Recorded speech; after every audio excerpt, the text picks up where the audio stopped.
Thank you very much for joining with us at Khel Football. I hope you're doing well in the current situation. As we look back we'll be starting by looking back in your early years in Indian football. So why don't you first came to India in 2012 when you joined Prayag United. Tell us a bit about how that move happened in the first place.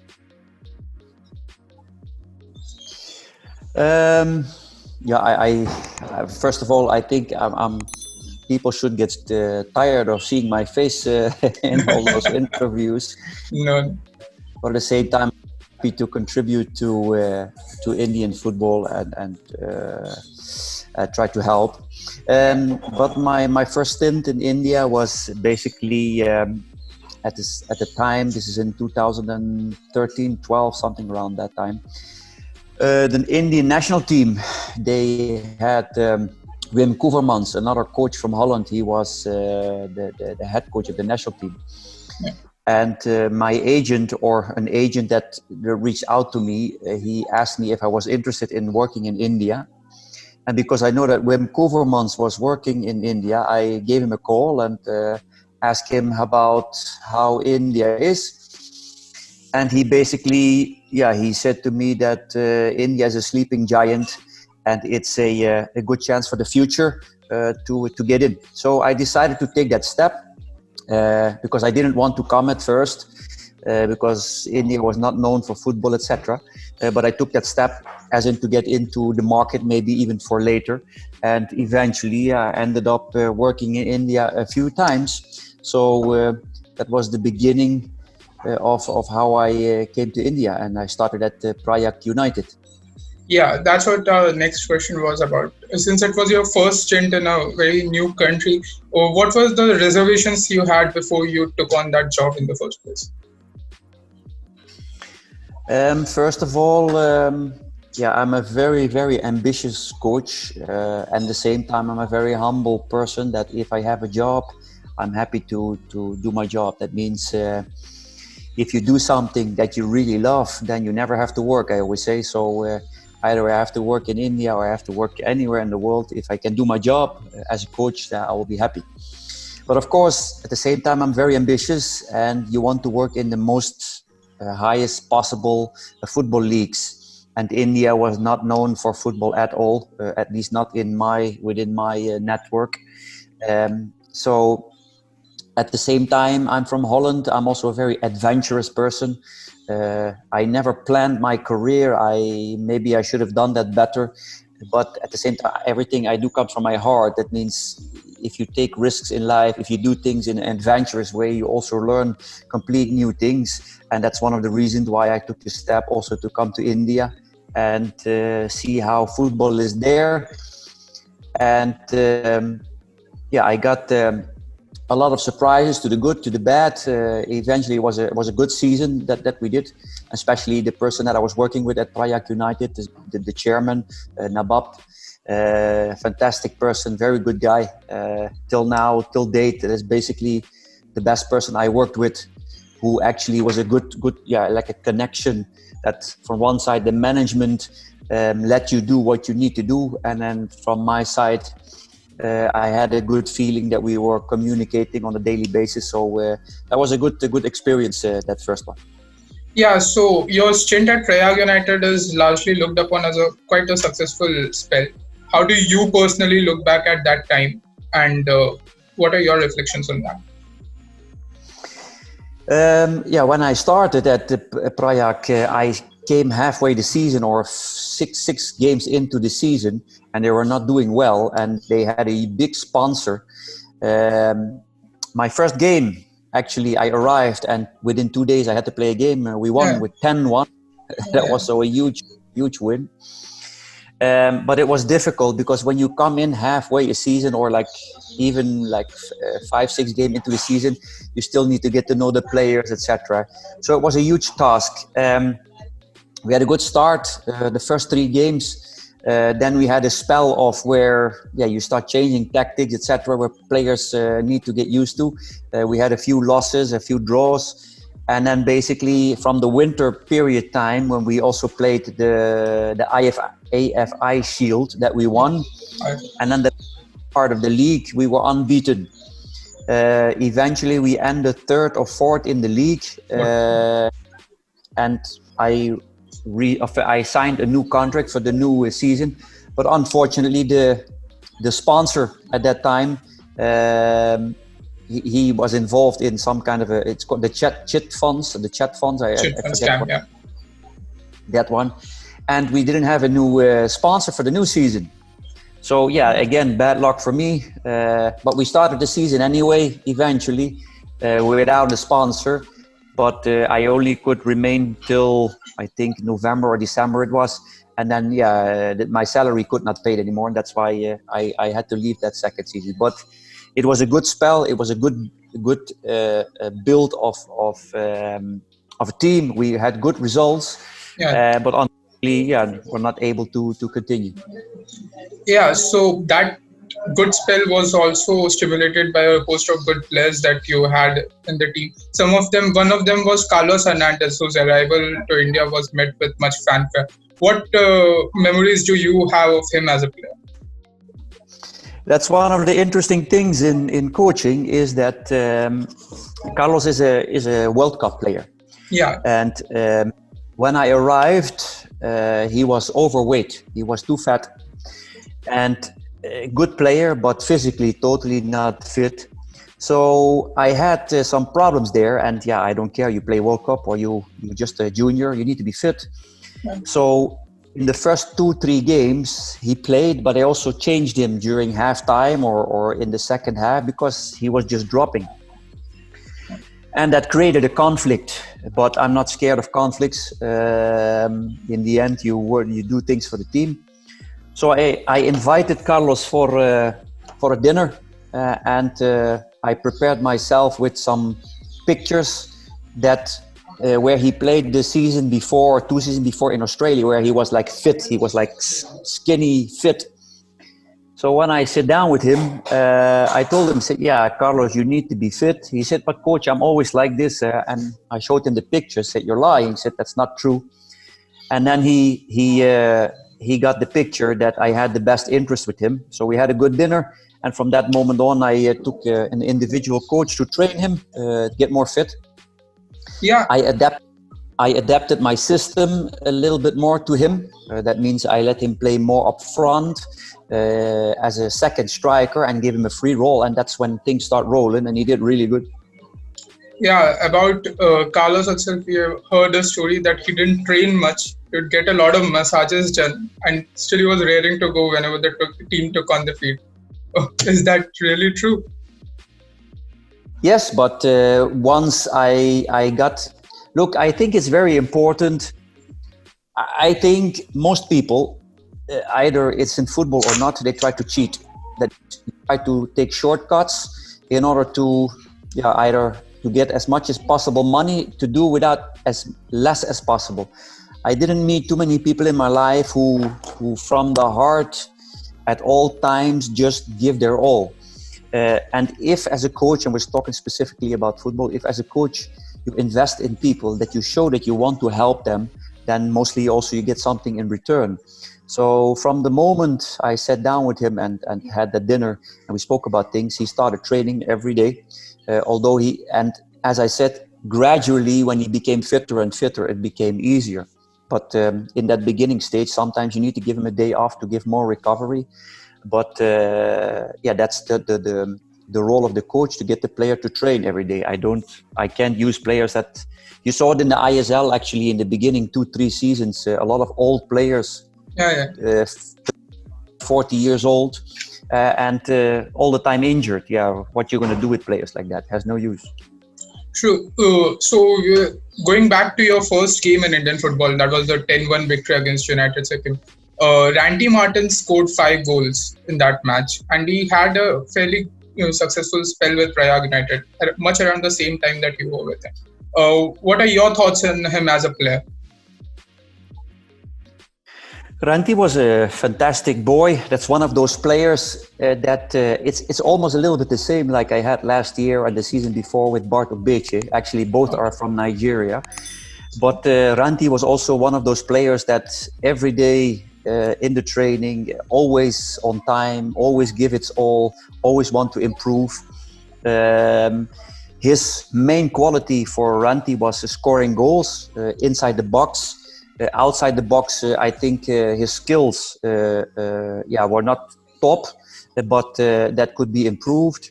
But in the end, a fantastic player, and I till today I still am in contact with him, and was very happy to work with him. That's good to know. So you later moved on to East Bengal in the middle of the 2014-15 season. Tell us about how that move happened. What made you choose that club as your next gentleman? This was somewhere in January 2014, I think. Yeah, I was out of a job, was looking for a new job. I think I just finished a job in Saudi Arabia. And East Bengal, in India at that time is a big name. So you always want to step into a club where you have chance to win a championship, to achieve a certain goal.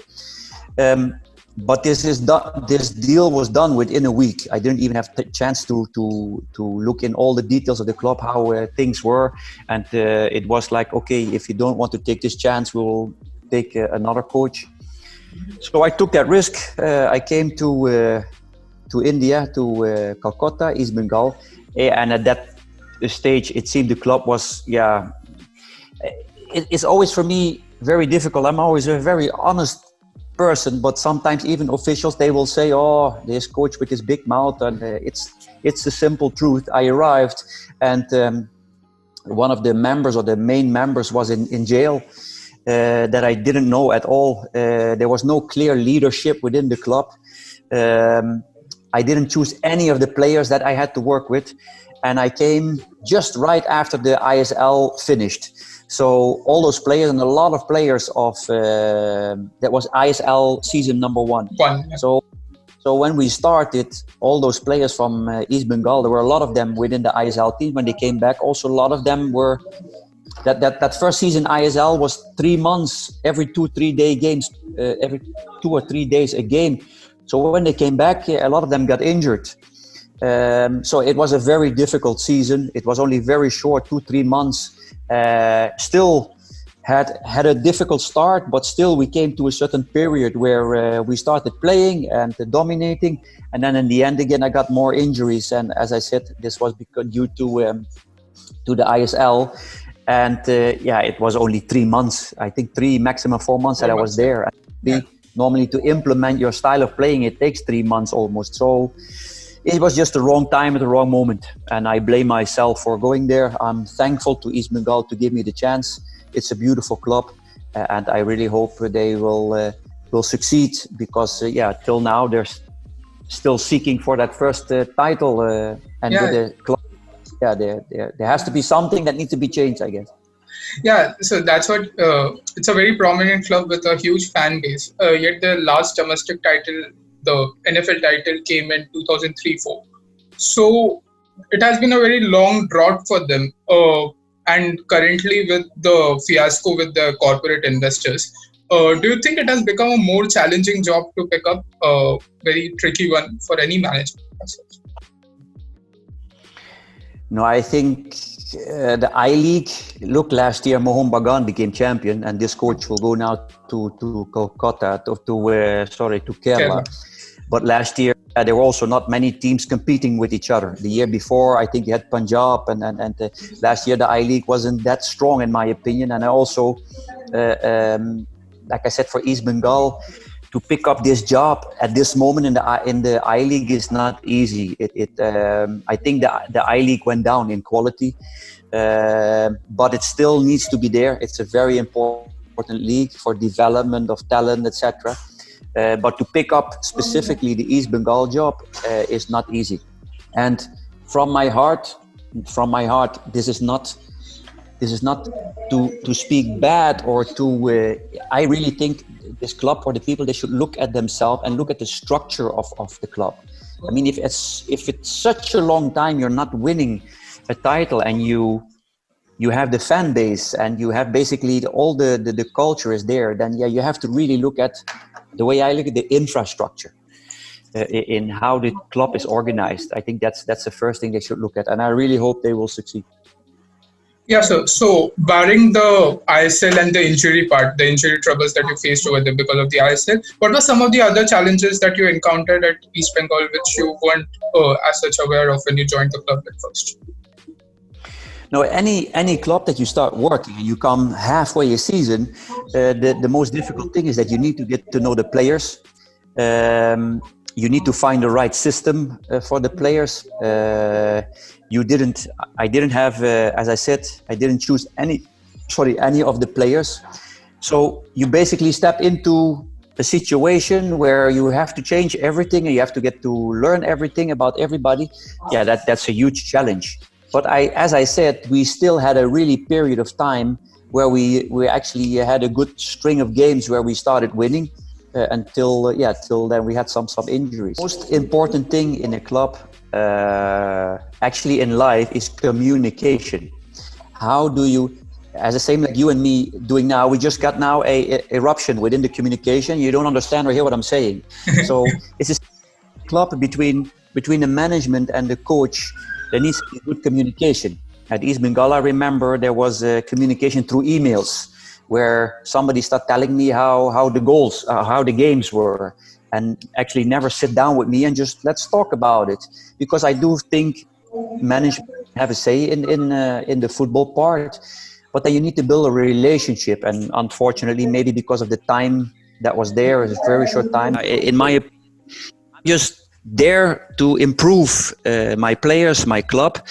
And if you really want to improve, you need to be honest with each other. We don't have to. And that sometimes is a bit difficult within India, that if you speak the truth and that is sometimes felt as an attack, or and in my culture where I come from is when you want to improve, you just say it as it is, and that is it's not personal. And yeah, that part is a big challenge and still is in India. Okay. So lastly in this set, can you just elaborate on the circumstances that were prevalent in your eventual departure from the club after a few months?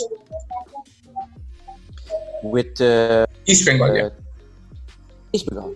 Yeah. No, I eventually a talk with one of the owners, and yeah, we decided to. I wanted to quit a little bit before, because the organization was I was not too happy about. But eventually I finished the job and I luck, and till today I really hope this club is doing well and going forward. And it comes really from the right place. Clubs will not like that. I will give you a polished version. Look, Northeast didn't do, were never qualified. I arrived, we had a very difficult pre-season with Northeast. Basically, the budget of Northeast is one of the lowest in the league. But eventually, when we got all players together, I think we had a good bunch of players. I managed to convince the team that all the problems that we faced, etc., to forget about them and focus on the football. I implemented the right balance between the players. Everyone was basically fit, and we had a string of 80% of the games that we played with the same team. I am 100% convinced that if in the end of the league, especially like just before December, one of the center backs, Miroslav, he got injured. And I asked the club to change him, but they didn't change him. They said he will be fit again. So we went into the winter break, came back, he played one game and got injured again. And that cost us, in my opinion, eventually the how to call it, not to go to the finals. Within the finals itself, the semi-final, in the first, I lost Borges, who played all the games. I lost Bart, who played all the games. So at that point, yeah, we didn't have enough of a deep squad to replace those players. We did our best. I till date, it's the best achievement of Northeast, and I think it was a very good achievement. You saw last year, Northeast almost a game became less again. So I did a really good job, and I think many people underestimate, just think that okay, we just had good players, or it was a really good job we did. Yeah, sir. So you've received excellent reviews as a coach who has managed to get the best out of a squad with limited resources. What is your take on that, and what is your assessment of that quality that you have?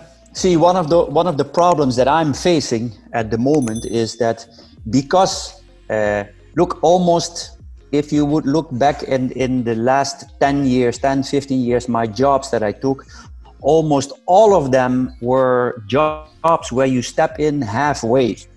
I had only a very few. It was Northeast and Kerala, where you basically start a little bit from the beginning of the season. Almost other jobs, you step in halfway. I saved, if I'm 4 relegation.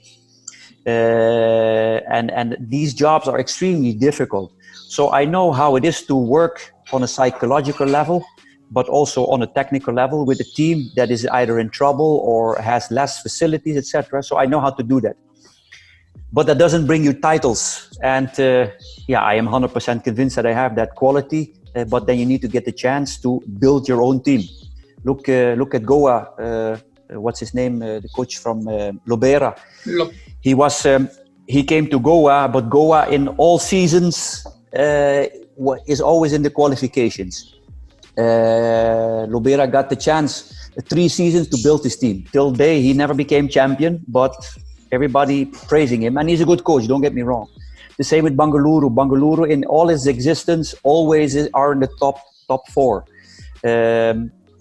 Kudwa, the coach, he is his first head coaching job at Bangalore. He became champion, and it's always easier when you get into a team where you get the chance to build or that already has established itself. And I was hoping that I could do the same with Kerala, but unfortunately I didn't get that chance. As I said, I didn't choose any Indian player at Kerala, and we got a lot of injuries because of a mistake that the club made. And these are not excuses; these are just simple facts. And I don't blame anybody. I'm how do you call it? I'm just disappointed that I didn't get another chance to build it further. Yeah, so that 2018-19 season hit the wall after an injury to critical players in the playoffs. What was the reason behind those fitness issues towards the back end of the season? With Northeast? Yeah, Northeast. There were no fitness issues. The players, they were fit, but you see it many times in the ISL. Older players, in this case Barth Ogbeche, was 35 at that time. He played all the games, and the after Odisha or after Delhi Dynamos, was at that time, we had the most difficult program. We had like a very dense program. If you look at who has the most difficult program, was first Delhi Dynamos, then us, and then the rest. So an accumulation of fatigue eventually was a problem for Bart, but he played all the league games. The semi-final, he got cut. Then Burgess is a special part. Just before we started the semi-final, we played our last game against Kerala, in Kerala. And during that game, we got a red card in 20 minutes into the game. And Burgess, at that time, I put him, during that game, I changed his position to right back, and he did that really good. And he went up and down and worked hard. I think that was a little bit of an overload for him in that game, because also he got this hamstring. Having said that, Burgess, in the beginning of the preseason with Northeast, also had a hamstring injury. So it's a history. Yeah, there's a history with him that he had some issue here. I think this season also he had a short part. So some players naturally have have, but we didn't have any fitness issues that season. Not through training or whatever. It was just an accumulation and not having a big enough squad to relate, at least with enough quality players. Okay, so coming to Bart Ogbeche, you have shared an excellent camaraderie with him for 2 seasons, the last 2 seasons. You've been a top performer. How do you assess his impact in the league, his overall impact in the Indian Super League? It's funny that even before the season started, this season, there were some people, they were having their doubts because of the age. But I am 100% sure if the team plays football, that means they have I'm sure if Bart would play at Goa, for instance, he would be top scorer again. But if Bart has to play in a team where you don't play ball possession based football, or they have to fight more for the ball, he will not score so many goals. That doesn't mean that that Bart doesn't have that quality, but because of his age, he really knows how to choose his moments. And when you create a team where you play football, he has more chance to get into the box. And there, he has proven he just has a goal scoring ability. He has proven all his life. So, and I gave him all the responsibilities in the field because his character is fantastic. He was a really true captain, and I was very, very happy to work with him. Okay, so about him missing the first leg of the playoffs against Bengaluru.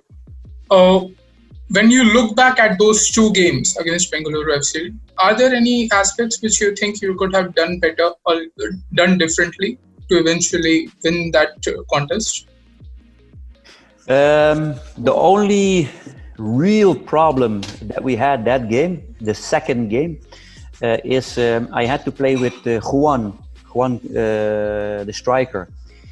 He had to play the main striker, and he is somebody who every time drops into the midfield. He's a complete different striker. He was really good as a substitute to come inside.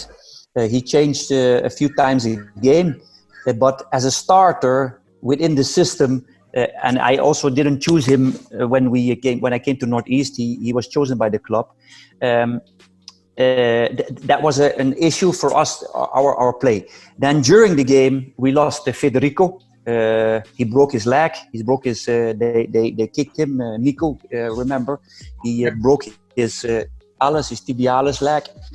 Yeah, that was too much for us. Then you lose too many players, and within the formation. So if you ask me to do something different, I didn't have any other option as a striker position. If I would have had a chance to had a different player there, I would have done that, but we didn't. So I think I did the best possible. Maybe should have chosen maybe to be more defensive, but I don't believe in these things because you have very small time to prepare the team in between those games. I see it more as bad luck. Not much I can do, because if you look at almost all my teams, even with Northeast and even last year, if I change the team for winning, if we need to win, sometimes either I go full out or I know how to organize it defensively. So I would have done that with Northeast if I think we had a chance, but it was just what it was. Okay, so that was an excellent season. Thereafter, it is well known that your departure from Northeast United was far from cordial. Would you like to elaborate a bit on the circumstances that prevailed at that point in time? Yeah, that they made a mistake. More I don't need to say. They made a mistake. The season after that, they became almost last again. So I had a very good relationship with the players. And I think sometimes you need to put your ego aside and be honest to each other. And that is sometimes difficult. I'm not there to praise my ego. I just there to win. And in top sports, if you never function in top sports, if you never were involved in top sports, you sometimes don't understand these things. So if I have a straightforward conversation with the people within Northeast, the management, I think they didn't like that too much. And that was probably for them the reason not to continue with me. But I really, from my heart, wish John Abraham and JB the best possible season again. And last season, it didn't work. But let's keep it with that. My love is with them, and I hope they do well. Okay, sure. So tell us a bit about your later you moved to Kerala Blasters. What convinced you to take on that project? Very simple. Kerala is also struggling to get back to the top. Has a huge fan base, and it's a football culture, so that was an easy choice to make. I saw their training facility that is good, so that was an easy choice. I didn't have to think too much to take that.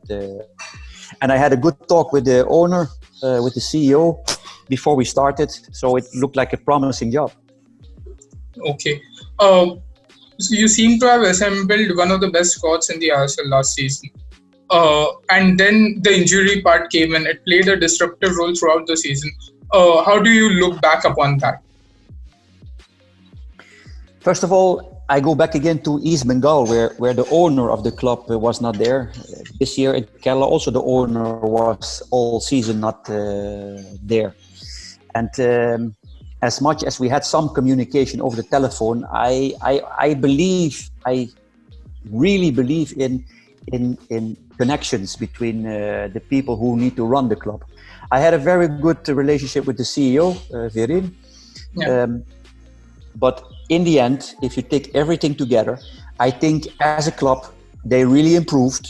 The playing style, never scored so many goals in their history. Beat the champion that they, Bangalore, they never beat it before. We beat it 80K 2 times. We improved.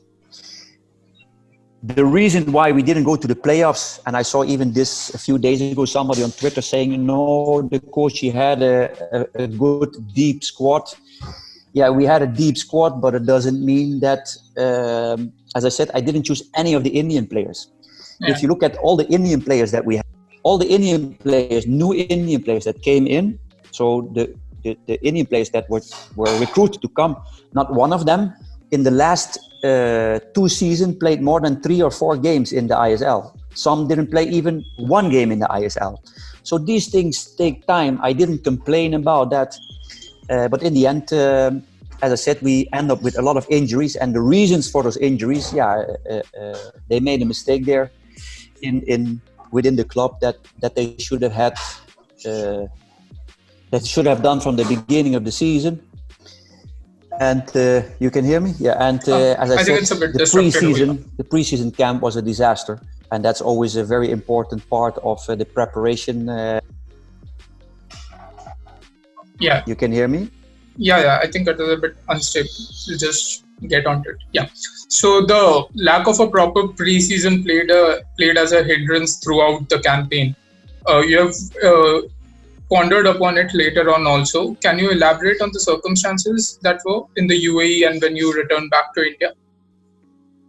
Yeah, I spoke about it many times. I don't blame the club for this because basically we agreed on to go to Dubai. We went to Dubai, everything was prepared. And then after 1 week, the hotel, the payment of the hotel was not done. Some sponsor who retreated. So we had to come back. And because coming back, you have to reorganize a whole new preseason. And yeah, that is impossible. All the teams within India already were playing games, so it was very difficult. And then you never get a proper physical preparation. And the club tried to resolve that, but yeah, it was too difficult. So that was that had a huge impact on the team. Okay, so would you say that you received the full support from the management of the club during your time with Kerala Blasters?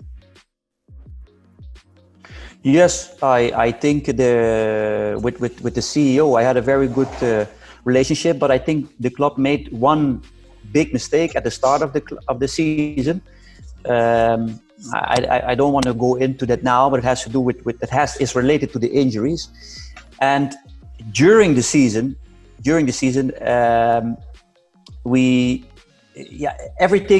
everything, the communication between me and the CEO was always good, but the owner, he was never there. I didn't see him the whole season. I have no bad things to say about the person, but that part is also is important, because if somebody from far just getting information how things go on the ground, that is never the reality, never, because you need to be there, you need to be in direct communication. But I would not say that the club didn't support me.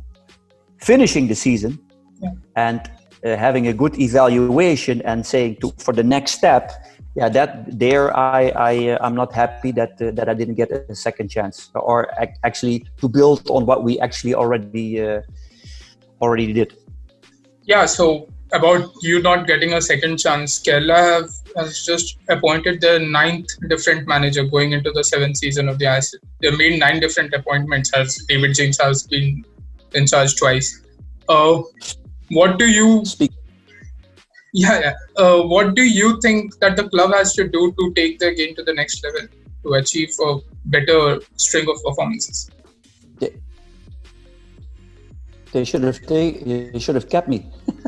That's how, because a new coach who comes in now again has to rebuild, has to get to know everybody. What is it? The supporters, they put another pressure. So you have to start the process all over again. So as I said, I think I laid a very good foundation. A lot of supporters in the beginning of the season asked only for changing the playing style. I did. You can see it in the ranking even. We were the second or third best ball possession games within the league. And as I said, consistency, not every time change. It doesn't work. In football, you can keep on changing the coach and keep on changing the players. Also the whole, when I started, all foreigners were replaced with 7 new foreigners. All these things take time, and unfortunately that's not always understood. It's always the coach who has excuses, and it's his fault. Okay, so one of the major talking points throughout your tenure with Blasters, there was a lot of talk about your usage of Sahal Abdul Samad, how you managed him throughout the season. Looking back at it, do you think you could have made some changes in there?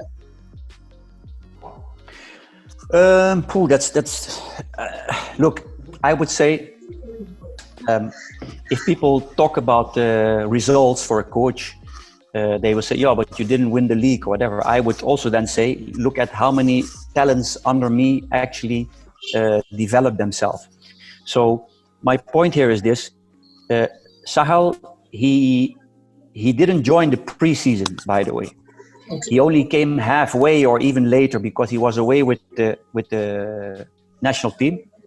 So when you miss a big part of the preseason, that's already a problem. That's one. 2, I think that I repeated, Sahal is a fantastic player, but for him to understand the playing concept, the year before, everyone was talking year before, but year before with under James, he scored 1 goal the whole season, and that was the last game of the season, I think. So that his effectiveness is not there. It's on record. It's very simple. Yeah. And I don't want to defend myself.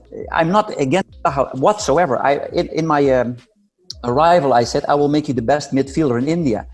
But these things take time, and unfortunately, because of the injuries that we had, I also had to change the system. I had to start playing a 4-4-2, and that was also not to his benefit. He ended the last few games starting doing better, playing more from the wing. But again, it takes time to do these things. And unfortunately, people think that I'm against him or don't think he's good enough. It is what it is. I really gave him chances. He played almost all games. But for him to pick up playing in the system, there he really needs to learn. Yeah, so what my perspective about it is, about the fans' criticism about your usage of Sahal. I think there was a major drop in his playing time, in his average playing time from 2018-19 to 19-20 under you. He played all the games last season, and it was around he played 44 minutes a game on an average eventually. Before that, he used to play around 73 minutes a game on an average. So the dip in his playing time is what I think is making the fans question all the tactics. So do you have anything to say upon that? No, you have to see this it's very simple. There is no coach in the whole world who would not put his best player. Yeah. You will not. But if you're blinded, it's like every time you see a very, very beautiful woman, and you look at the beautiful woman, but she doesn't have a good character, you still keep looking at that woman. With football, it's the same. As a football player, always have nice tricks, but it's not effective. You don't score goals or you don't have assists. Yeah, then that doesn't work. Then people will say, yeah, but then he needs to get more chance to play. Give him more chance. But I explained it already. First, you need to show that in the training. And he missed a big part of the training in the preseason. And secondly, because we had to change the system to 4-4-2, that was not to his benefit. So it's a combination of things. And it was just a little bit unlucky for him. And I still think if you look at all the games he played till now, his effectiveness is not there. And then you will still look at the nice dribble. As I said, you keep looking to the beautiful woman. You only see the thing that you want to see. But I look at effectiveness. A striker needs to score goals.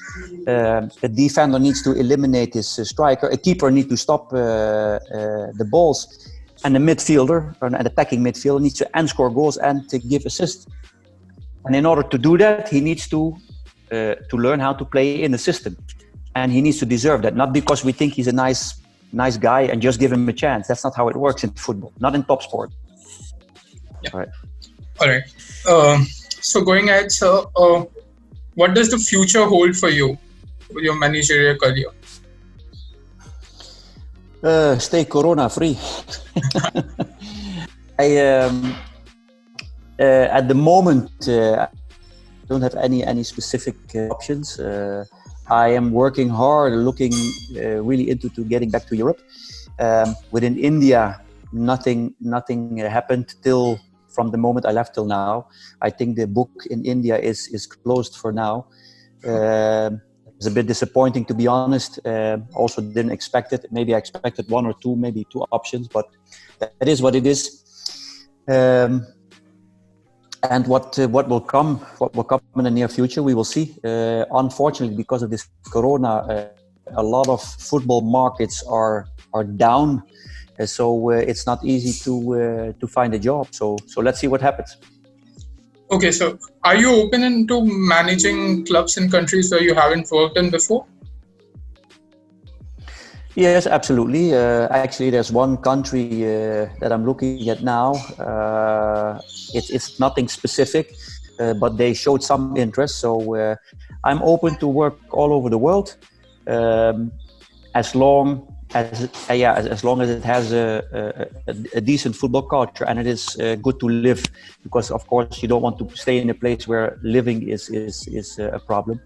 But overall, as I told you before, I am always happy and blessed if I can do my job. And where that is, we will see.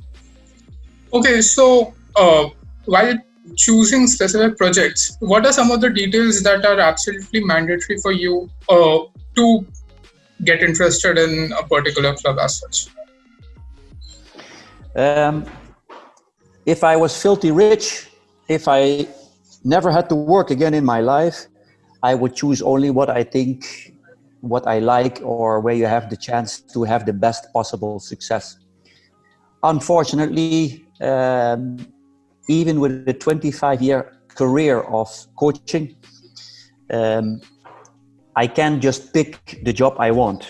I can stay at home, but at the same time, you don't want to stay too long at home because your CV will have a gap, etc. So choosing the circumstances that you want is not easy in football. Sometimes you just have to take a risk, and hopefully you are a little bit lucky there. And that is unfortunately my position, because you can't. If look, even now in Europe, if anyone looks in Europe to my CV, he will look at, hey, you worked 2 years in India, and that's how people think. India doesn't have a football culture, so it's even difficult to just get back. So these things, yeah, I keep just everything open, and I don't have specific demands. One of the things that is important, but you never know, is a good communication between management and coach. That is a very, very important thing. But even that is not easy. Okay, so you have had an extremely long career.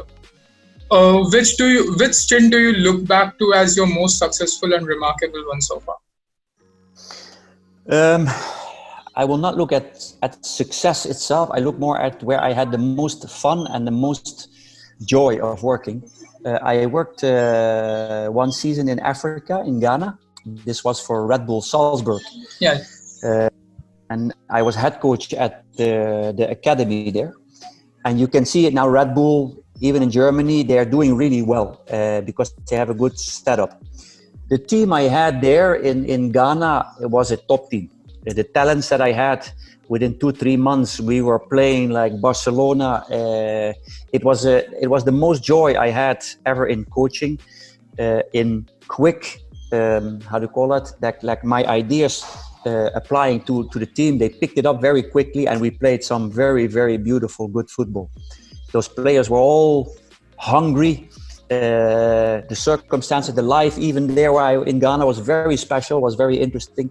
So if you would ask me what was my biggest joy as a coach in my career was there.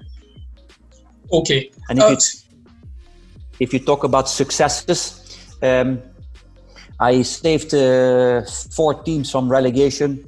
I win 3 cups. It's more the individual thing, like last year also with Kerala, where the highest amount of goals scored in their history, these kind of things. But success, only people look at winning a title, and I agree, but you also need to get a chance in order to because in the end the title is decided on the quality of players that you have. And no coach, there's no coach, the best possible coach in the world with not enough good players will win no title. Okay. So you are one of the few coaches who have worked for a considerable period of time in both the I-League and the ISL as well. What are some of the key differences that you have noticed between both these leagues? For sure, the infrastructure, better fields. In I-League, sometimes there were bad fields. In I-League, we played sometimes at 3 o'clock in the afternoon, super hot. So the infrastructure, the media coverage, much better. So the infrastructure around the games for ISL is much, much better. If you look at the quality of play, I think the I-League went down in the last few years because more and more players went to the ISL. But I think that the I-League is very important for the development, as I said. But in the end, the infrastructure around the games. The I-League before, and I go back, for instance, to East Bengal, they played on an average, I think, in a season, maybe 30, 40 games, including with Kota League and stuff. So players got more chance to develop in the I-League than in the ISL. That's also a difference. Okay. What are your impressions of the ISL so far, and where do you see it going in the coming years? Financially, ISL is going backwards. From one side, that is good because they paid a lot of money for players who never contribute anything. They brought in some big names who didn't get, only their name they contributed, but no sportive or physical thing. So you see a little bit more development in the recruitment of players, of foreign players. And what needs to happen, what really needs to happen, is to expand it, to have more games. Okay. I am curious how the coming season, how it's going to go, because of the corona, a lot of teams have to go back in budget. But already many teams in the last few years went back in budget. Last year, for instance, almost all teams except 2 Kerala and Odisha, I think. All the rest did the preseason in India. They also didn't do that before, and that has all to do with budget. So if you go back in budget, you will have to be more creative. So how it's going to go for the future, it's difficult to say. Okay. Uh, the ISL has now become the top domestic league of the country. What are some of the other changes that you would like them to make for the broader development of the domestic game in India? I think because a lot of complaints are on that Indian players, strikers and defenders don't get chances. Yes and no. As I said, for me, if I have a good Indian, I will play him, even in front of a foreigner. So there is a discussion there. But if you play more games, so if the league is bigger, you for sure will get also more rotation and Indians get more chances. And secondly, I think that it would be good to have more substitutes. I would be a big advocate of having 5 substitutes for the whole season. So that means you also have more chance to give Indian young players a chance. And it doesn't hurt anybody. If it's for everybody the same, for the sake of development and also for the sake of injury prevention even. Because in the end, you still see in all Indian teams still have overall pretty much some injury concerns. You can check it with all the teams. Yeah. Most teams have problems. Oh, that's a very interesting take on increasing the number of substitutes. And about the call for increasing the number of youth players. So not the youth players, the Indian players in the teams. Do you think that some teams, there is a risk of some teams going to the extreme of that, like overloading their teams with youth players, which could eventually act to the detriment of the first team? I am the best person to talk about this. Why? I come from Holland, and Holland is a very small country. Is not rich when it comes to football nations, and because of that, we have to give more Dutch players, young players, a chance. And when you see in history, it is at the moment less, but it has different reasons. But always young players from Holland got more chances than in other countries, and that's why they developed. So you can see at this moment, teams going to more younger teams. That has basically to do with money, 100%. But at the same time, that could be the development of players. So every disadvantage has an advantage, Johan Cruyff always said. So whenever you do something here, it will open up another door. So that doesn't have to be necessarily bad, but you also want to keep the quality up, because in the end, internationally, India is still not competing with other countries too much, who are, by quantity, have way less people than India, like the Middle Eastern country, but they're still ahead of India. So you still need to bring in quality by those foreigners who can bring up that level, or coaches with a good pedigree to bring up that level. So it's a balanced thing. You have to find the right balance. Okay, so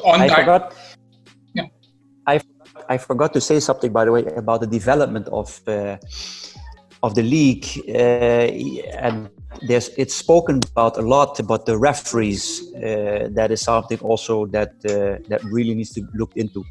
I don't blame any referee, but at the end, if you are in charge of leading a game, then there need to be also some quality, and there were a lot of issues there. So that's for sure also a big issue to look into.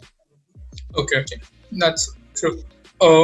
Also, to put focus back on the Indian players, there have been a lot of calls to implement the 3+1 AFC rule system in the Indian football.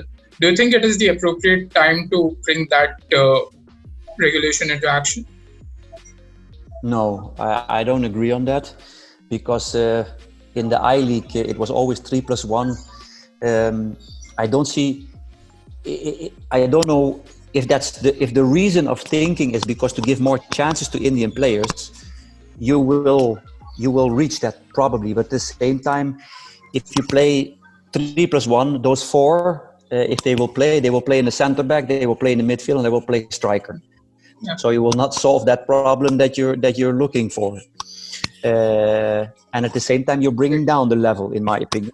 So, as I said, you need to look for other solutions. I think you should keep the same amount of foreigners, but look it in substitutions and look it in more games, because then you will also get more rotation. That's true. So you dealt with quite a few injury issues with Kerala Blasters. In one of the earlier answers, you said that a lot of Indian teams deal with a lot of such complications.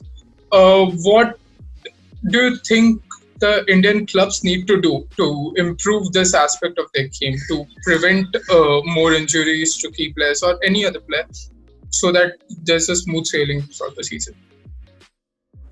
A big part of this is it is one part the league, the structure of the league, and one part is the club structure. The league, as I said last year with Northeast, we had the second least program, as in the density of games, the traveling, etc. That has a huge impact. That needs to be organized well. When you look at clubs, some clubs, they have their own medical staff. Maybe a coach comes and brings his own medical staff, and I don't know how many clubs there are. I think most clubs have an Indian medical staff. But if you choose a medical person in the team, then he needs to have a relationship to football. You cannot bring in a medical person that has no idea what football is.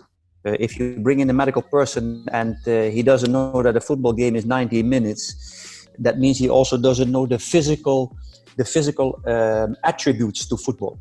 So the moment a player gets injured, from the moment he gets injured till the moment he comes back, that protocol on how to get a player fit again, there's still a lot of lack of knowledge there. That I'm sure. So you think there is the need of having more people in the footballing ecosystem who are aware of the technical parts of the game, such as having specialized sports physiotherapists, sports doctors who can help you recover, and not just the normal ones? See, if I have an injury during a football game, and I would go to a doctor, then the doctor for sure will assess. Okay, you have this and this problem. So let's say I have a hamstring problem. But there's a huge difference between assessing what the problem is and having a program, a physical program on how to get back. That doctor for sure will cure me from the hamstring injury. But if you don't have the knowledge or the proper knowledge on what the physical attributes of football are, speed, power, endurance, coordination, and how to apply that to a recovery program, that's a problem. So that means I had players who came back from an injury and right away get injured again because they're not properly prepared. And that's not the job of a coach, as a job of a medical team. And then you get into a vicious circle, and that is difficult. And I think on that level, a lot of progress can be made. Okay. So you've been involved with Indian football since late 2012. What are some of the keynotes that you have made about the progress or the development or the performances of the Indian national football team throughout this decade, almost a decade? First of all, you need to be realistic. If I would ask anyone in the world who has the best possible IT knowledge in the world, I'm sure Indians will stand out 100% when it comes to IT knowledge. When it comes to football, India will not stand out as a football nation. That is not a problem. So you need to be realistic. Where do you stand? That also means if a national team wants to succeed on going to the World Cup, then you need to be realistic in how are we going to reach that goal. To have that goal is good. If I look at the years of the national team getting their results, they also had many coaches, and everyone somehow get kicked out because the results are not good enough. So I think you really need to find a good balance between having a system that is suitable for India and where you can get a result. And I said it before, I would always, or basically most of the time, would play with 5 defenders, 3 midfielders and 2 strikers. Why? So a 5-3-2 or a 5-2-3 even, depends a little bit. But you don't have many good defenders in India. There are not a lot of center backs. So you need to compensate there. You need to find that you help each other. So I would choose to play with 3 in the back and 2 on the wing who can go up and down. Because wingers have a lot in India, a lot. And they have all endurance. So I would build in a little bit more safety in the back. Up front, basically you only have Schattorie, who scores goals, but he cannot do that alone.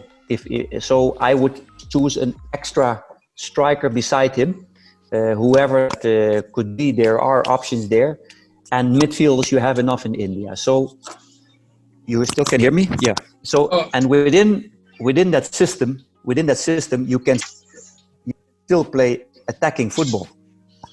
So to choose and say we need to play tiki-taka football or attacking football, yeah, good, but do it with the right structure, and where you also have chance to have a result. And because you lack some options in the striker and you lack some options in the defense, I would put an extra defender and I will put in an extra striker. So you balance it out. You help each other. That's how I see it. Because midfielders are enough midfielders and you have enough wingers in India. Okay. So the new national team coach, Igor Schattorie, has been advocating to implement a more possession-based football style. As you pondered upon it in the last question itself, do you think that the players coming up through the ranks are capable enough to adapt into such a playing style? Yes. I think that is possible. It depends on the quality of the coach, that is one. 2, I think the development of technical play. I mean, look at Goa, look at Odisha. There are enough teams within the league that play possession-based football. So I don't see that as the biggest problem, because it doesn't matter which system you play. I played almost all systems in my career, and in all systems you can play attacking football or ball possession-based football. It just depends on a little bit different roles. So I think that Stimac is good for that, as in that what he wants. But I would not do it in a formation as they do it now, because every time when you miss a defender, you already have a problem, or a striker. So, and it's in the end, it's still about result. You need to win as the national team. Yeah. So, in your managerial career, you have been involved with clubs in Western Asia for a long period of time. What do you think makes those teams, those national teams or those footballing systems better or more stronger than what we have in India currently? First of all, the league structure. They play more games over the whole season. As a club player, team player, you play more games. And over a longer period of time, already over 20 years, they bring in foreign coaches on all levels, not only on the first team, but also on the youth. And that also means they have more youth development projects than in India. I still see most ISL clubs don't have a proper youth development system. So if you put that all together, you will always stay behind. Okay. There has been a growing concern about the dearth of natural goal-scoring strikers in Indian football. As you said, you have only Chetan, but and there has been a lack of such forwards. How do you look upon that situation, and what is your take on nurturing more such strikers? So we don't lack them going ahead. I can mention you from my head 3 players that I already know have scoring ability. And they don't have to be specifically right away a striker. Also, when you have goal-scoring midfielders, Burgess, he can score goals 100%. What's his name again from ATK, who play on the left wing? He came from Jamshedpur. I forget his name. Susaraj? Yes. He is one of the best goal scorers I have seen in India, actually. He has a very good feeling for scoring goals. Of course, Schattorie can score goals. Let me think. KP, who's playing with me. He didn't play much, but he has goal scoring ability. So there will always be. But for instance, if you would put Schattorie up front together with Sushiraj or with KP, or I would love to see, by the way, the one from Bangalore, the left back winger, big tall guy. He's from Ashik. I have to see if his scoring ability is good. That I'm not sure, but I'm sure he could also play as a striker. He did that under Constantine, I think, where I was surprised. I'm sure there are some surprises or some combinations that you can try that could bring that could bring more surprises than you think. And as I said, not only strikers score goal, also wingers, or you combine a winger as a striker with Schattorie, or a midfielder. So I'm sure there are options there. Okay. So you need to try new combinations to for more goal scoring players to emerge, right? I will give you the best example, and I said it so many times. Borges, when I was at Northeast, from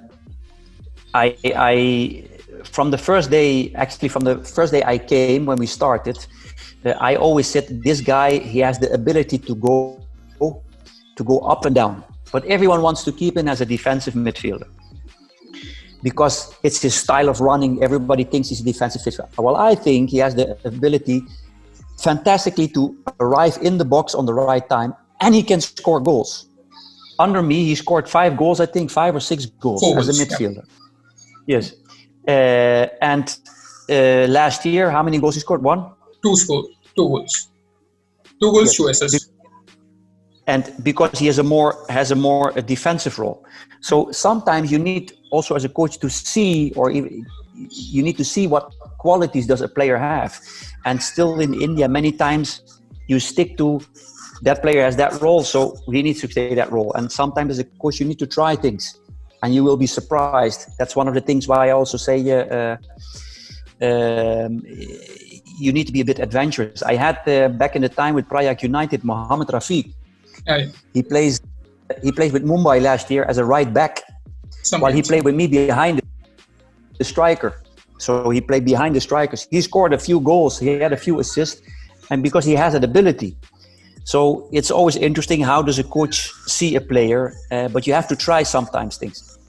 So you think there has been a lack of flexibility in terms of assigning players to roles from which they could flourish more? Yeah, I do think that that's one of the Indian things, is that we too much think in structures. Yeah. There needs creativity. You need to try. You need to be adventurous. But if you just stick to one thing, then you will never find out. And the best thing for me, I always, for instance, within the teams that I train, when you play small side games, 4 against 4, 5 against 5, you will find out the player who scores goals, who has the ability to score goals, because they get a lot of ball contacts. And within those games, you will, even defenders or midfield, you will find out who has scoring ability. So that's one of the things I always implement also within my training in the beginning of the season, to find out, to see who has extra qualities of scoring goals. Okay. So you said you stressed upon the importance of staying realistic in terms of what Indian football aspires to achieve in the coming years. There has been talk of qualifying to the 2026 FIFA World Cup. Do you think it is a realistic demand, a call, or if not, then by when could that feat could be actually attained? You can answer that question. Everyone can answer that question. It's the big elephant in the room. I think you need to have the dream. I think you need to have the belief. But realistically, the last two games of the national team, what was it? Afghanistan and Bangladesh, right? Yeah. What were the results? Draw And we didn't outplay them. So if you don't, even within the region, are able to dominate or to stand out, look at it like this: United Arab Emirates, Oman, Kuwait, we have Saudi Arabia, what else?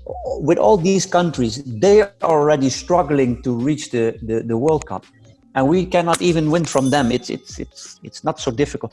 That doesn't mean that it can happen, but you have to be realistic. That's why I emphasized on, you need to be a little bit more emphasizing on results. And in order to do that, you need to, in my opinion, and it's purely my opinion, I would play a little bit of a different system to build them a little bit more safety, or where we can help each other. And hopefully, when you get into a good flow, maybe you can reach that. But to say now, yes, it's very realistic to reach the World Cup, I would say no. But you need to have that dream, that's for sure. And it doesn't mean that because you still have to try. But if you float, it's the same thing like Bollywood. You just see fantastic everything and happy, and that's not the way you need to think. You need to be realistic. You need to know your position. And from there, you start working, and you work hard, and you try to find the best possible system to get results. That's how I see these things. And that's one of those things where I'm not diplomatic. Yeah. And then people will say bad things, or it's just being realistic and honest. Just a second, I'll connect the internet again. Yeah. So there has been a talk of ISL inducting more professionalism into Indian football, putting things into structure as such, which was a bit haphazard before that. But despite of that, do you think Indian clubs have a habit of living life on the fly? Like they just postpone key moments, they are complacent on certain things. Just take contract situation. You have dealt with some instances yourself. What does that mean? Don't worry. Yeah, that's what. I really think that that's an admiration I have for Indian culture, that they never worry. Everything will be fine. And it has a huge opposite side of that you will be confronted with problems, and then on the spot you have to solve them while you need to plan things. So it has huge strength, and it has also huge disadvantages. So everything, in my opinion, that you want to succeed at, you need to plan. And along the way, you will adjust your plan. But without planning and thinking ahead, you will get nowhere. It will be maybe one time you will succeed, and then 3 times you will not succeed. And that's not why you do things. If you want to be structurally a competitor in any field where you work, there needs to be a plan and a structure there. Otherwise, you can't. I don't think that's too difficult to figure out. Yeah, because there have been key players who are out of contract, and you certainly expect the clubs to issue a renew their contracts when there's certain time before they run out of it, and that happens with managers as well. So what do you think should be done to improve this culture? Because that's how the overall development could be seen. I think Indian culture is and you look at the Bollywood industry. It's about the perception, and as long as we're happy, everything is fine. But in the meantime, when you have competition, you need to be ahead of your competition. So I see so many times a player who played 2 good games, suddenly other teams want him and give him the biggest contract, and then the year after the player is not playing well. So it's about bringing in people in a club who have a knowledge about football and have a knowledge about the structure of a club. And I think within structures, within clubs, there can be still a lot of improvement. And then you will also see that there's a better recruitment, and that you think ahead for the new season. So these are cultural things where I say experience, and that is something that needs to be increased or developed.